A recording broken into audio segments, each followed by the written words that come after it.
Hey everybody, welcome back. This is the discussion board for week 6.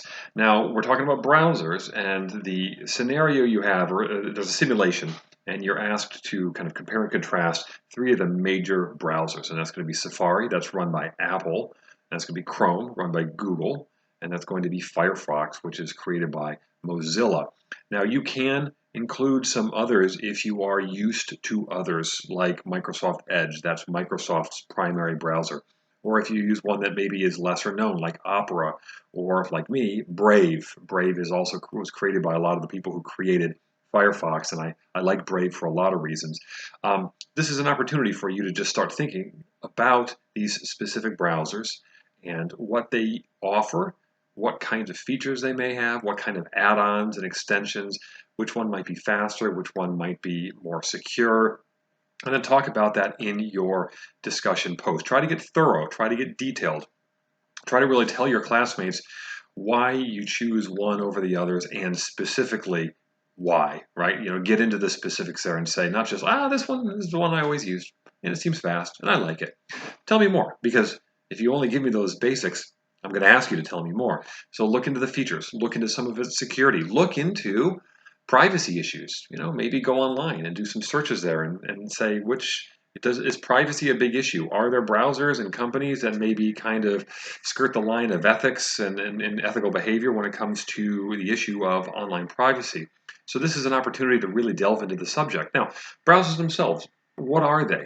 Well, I said it in my weekly video. This is software, all right, that interacts on the internet. This is what allows our network, wherever we are, to talk to other networks. And those different interactive networks are what makes up the internet. And so we can really only do that, whether it's watching things on YouTube or going on Blackboard or reading a friend's blog or sharing videos or something like that. We can only do that if we have browsers that allow this. Browsers do a number of different things. One of the things they do is they essentially ask for permission for you to access a web page from the server that basically holds or houses that web page. And this is done very, very rapidly, so you don't realize it. But there is this kind of idea of permissions and allowing access that you get through your browser. Now, again, streamlined so much so that you don't even realize that it's happening. Browsers also translate. They translate this information that's coming from a markup language, HTML, XML, these different markup languages, and all sorts of add-ons as well. It's really, really complex stuff now. But if you were to see a web page as just basic code, and you can do that, go on any web page, right-click and go to View Source. That's usually how the browsers have it. And if you do that, this whole hodgepodge of text will come up and code, and you'll find that that's actually what the web page looks like. That's actually what it is. But the browser translates that essentially into a form that you can understand with pictures and videos and interactive kinds of things on there.